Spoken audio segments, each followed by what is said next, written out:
This is episode number 483 of the Health Fitness Podcast by InnerFight, brought to you in association with Smith Street Paleo. Even though it's that time of year, you still need to be eating well, so hop over to smithstreetpaleo.com and get involved. Welcome back to another edition of the Weekly Update Show, and what a week of fitness. There is so much going on, big events this weekend that I really want to come to just in a second, but from me, hello from Australia. Yes, down in the land down under for a couple of weeks. And as I look out the window here, everyone thinks it's always beautiful sunshine, but actually it is the monsoon season almost, and quite a lot of rain coming down. But I'm sure I'll still come back with a lovely tan from the land down under. However, let's jump into what's important this week. For those of you that have been following, our very own Carmen Bosmans has just finished up the Dubai Fitness... Go back on that one. It used to be called the Dubai Fitness Championships, but it is now called the Dubai CrossFit Championships. Why? Because it is one of the CrossFit sanctioned events, meaning that whoever wins this event has a ticket directly to the 2019 CrossFit Games. And obviously Boz was super excited about this, one of her first big competitions since regionals last year, and I will get to her results in a second, but a very good showing from her and some absolutely incredible support from you guys. So thank you to everyone that got down to the Dubai CrossFit Championships, to the tennis stadium over the weekend and supported Boz. I know she really, really appreciated it. Going back to the format of the competition, this competition was on a qualification basis. 3 workouts over 3 weeks got you a qualifying spot, and it did see some of the top CrossFit athletes from around the world. Household names they've become now. Names like Matthew Fraser, who's won the CrossFit Games multiple times. From Europe, Björgvin Carl Gudmundsson.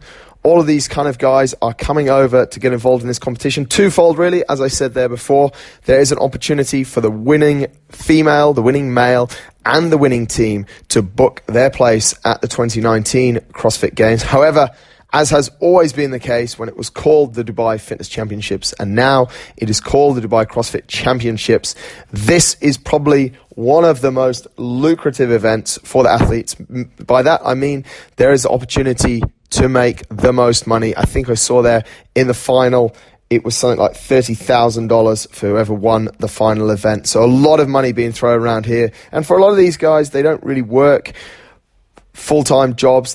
Some of them are gym owners and some of them have some endorsements, but generally the professional athlete life of a CrossFitter is not that lucrative. So that's why this event really attracts a lot of them. Some people might say it's the wrong reason to get here for the money, but now there is that added bonus of the fact that someone, one male, one female, and one team can go to the 2019 CrossFit Games. So how did it finish up? Let's jump first to the men.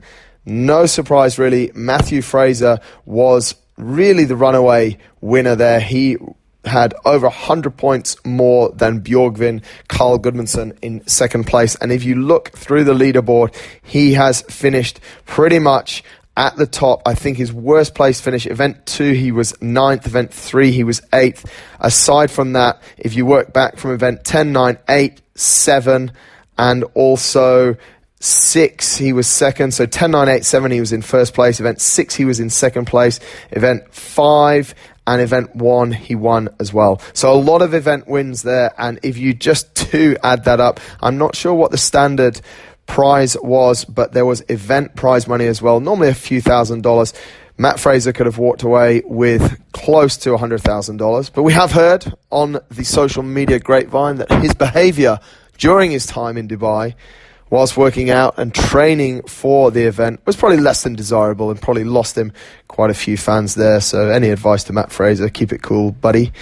Look further down the leaderboard, some really top names, as I was saying there. Willie Georges, the guy from France, European Regional, in third place. And also something that's interesting to note, the strength of the field here. If you look further down that leaderboard, in 21st place from Australia, Brendan Swan, and 22nd place, Frederick Agidius, 2 previous CrossFit Games athletes finishing in 21st and 22nd place respectively there. So definitely a super strong field of athletes. Matt Fraser books his place back to the 2019 CrossFit Games. What will be interesting to see is if he does compete in many other CrossFit sanctioned events throughout the year. I think if I was him, I've got my ticket to the 2019 games. I've got probably $100,000 from the Dubai CrossFit Championships. I'd just be focusing for 2019. But let's see what happens to him.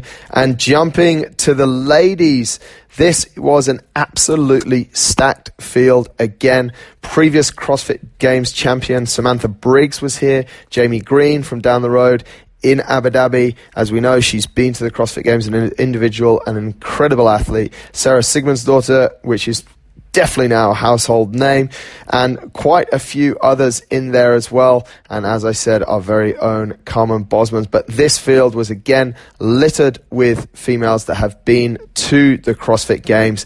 And surprising to some maybe, but maybe not to everyone, Samantha Briggs finished on the top of the table. It was a lot tighter in the female event. Sam had 817 points and Jamie Green just 6 points behind her in 811 points, and Sarah Sigmundsdottir 805 points. So very tight at the top there.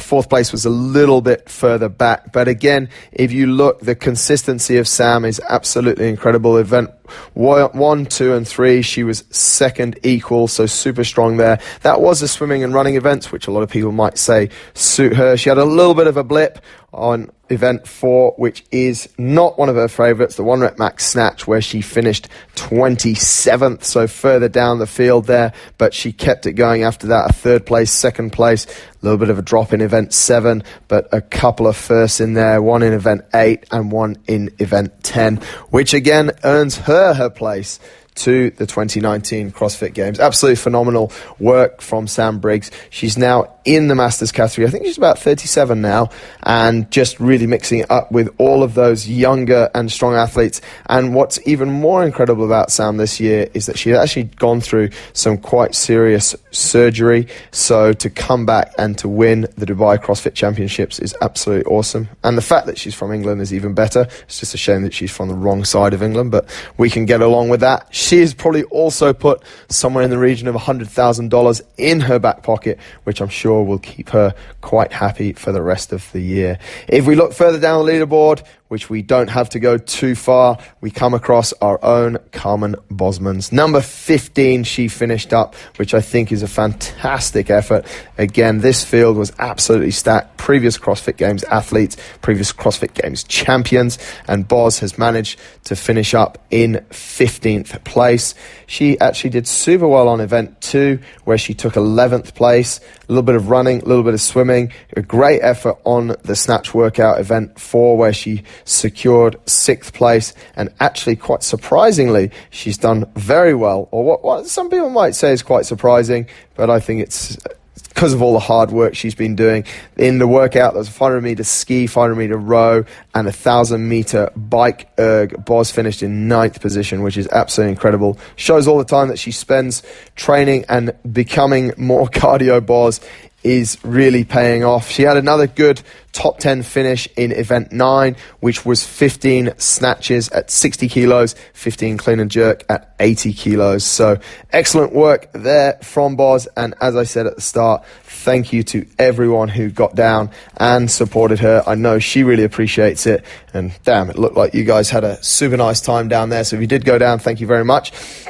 Quickly on the team side, the first place team, CrossFit Invictus, they also booked their place to the CrossFit Games, and these guys, their worst finish was in event 8 when they were 7th, but apart from that, they were pretty much up in the top 1. They got quite a few first place events, and then they had quite a few fourths there, but definitely a super strong, super team there with previous CrossFit Games athletes. So well done to those guys. Just 10 teams in the team competition. But that wraps up the Dubai CrossFit Championships for 2018, the first sanctioned event. And for those of you that saw it, seemed to go down pretty well. Thought the social media feed was not so much information as we'd normally like, but there we go. I think sometimes we like to be a bit spoilt, but that could get a little bit of work done on it so we actually know what's going on in future. But that has been the Dubai CrossFit Championships for 2018. Looking forward to see how that rest of that season pans out. Another big event that was taking place here in the region was, I mentioned it in last week's show, the Marmoom Ultra Marathon. This was branded as the world's longest desert ultra. It was 270 kilometers, and absolutely no surprise that Rashid El Morabiti, the Moroccan runner who has won Marathon des Sables 7 times, ran away as the winner of the inaugural Marmoom Desert Ultra. Second place, French gentleman Mariel Robert, and third place, an Iranian gentleman, Akbar, and I won't make a mess of his surname, but he was in third place. And in the ladies' race, Magdalena Boulay, the American ultra runner, she's run away with first place in the ladies' race. But an interesting race, to be honest. Again, very poor social media. I don't know why they can't nail it. Limited updates on what's going on out there in the desert, although they're in an area that had a lot of reception. But it just goes to show that when you give the fans a little bit of social media, there's a lot more interest and people can get behind these events. So if you're listening, Marmoom Ultramarathon organisers, please next year a little bit more information, not just reposting Dubai Sports Council's not very informative information. But that's an incredible race, 270 kilometers. To me, quite a boring route around Al Qudra because I've spent so much time out there. However, it was definitely a test. Lots of dunes and 270k with 50k on the first day, 70k on the second day, 100k on the third day, into the fourth day, and then on the fifth and final day they had another 50k, which for sure was a massive test. Great to see so many people out there on the final day though doing the 50k, but the field was pretty small for the rest of it. I think just about 30 people, and I think after the 100k stage there was quite a few dropouts. But again, no official leaderboard, so I can't give you the official details of who dropped out. I know that was 1, 2 and 3 for the male, and Ian Morgan, actually, who is going to be on the podcast. I recorded a podcast with him last week when he was in Dubai. You're going to hear from him on the 10th of January in show 490, all being well. He finished up in 4th position, so it's an absolutely cracking effort from him. Well done, Ian, and we're looking forward to getting that show up. Talking about shows, if you missed my talk the other week, Inner Talks number 17, Forms podcast 482, which was released on Thursday. Please hop over, have a listen, and if you've got any questions, just let me know. Quick roundup of the week's programming this week. I've done this, taken over from Matt Jones. He still writes the program, but this is my comments. Sunday, you're going to get some skill work, which I think is super important for everyone in wall walks and muscle ups. Muscle up scales are obviously there as well, so good time to work on that. Before Monday, we're going into some interval-based condition, which is going to be a lot of fun. And don't forget, the gymnastics class is still on this week. This week is the last week the specialty class will be on before Christmas kicks off. Tuesday, you have what Jonesy has called the 18-minute grinder. Get in the morning, get that done, and then go and see him either 5 or 6 o'clock for the strongman class. Wednesday, give us an opportunity to squat, which everyone likes. And if you don't do enough squats in the mainline class, well, also, for the last time before the Christmas break, jump into the lifting class, which is on Wednesday morning, 6:30. He's put an absolute cracker in on Thursday, 12 days of Christmas workouts. So be sure to check in for that. Thursday therapy this week, a nice 12 days of Christmas structure. So that's the update on the week's programming in the gym. Couple more bits of endurance. Tom went out to try and race in a TT race at the weekend. I think they averaged 49 k's an hour for the first 15k before he punctured, but his teammate did win that solo in 57 minutes, so just over 50 k's an hour average, which is absolutely phenomenal. And a big race that happened on the weekend, big trail race, 45k, the Kalba kicker, Joshi, was out there and did a cracking job, although his shoes didn't hold up too well. If you've seen his social media, you'll know what's happened. Luckily, the guys over on are super good at exchanging damaged goods. So go and see Josh's shoes, but he did a super good job. That is it, folks, for this week's weekly update show. As I said, from me down here in Australia, thank you for tuning in, and I look forward to speaking to you in next week's weekly update show. Have a great week.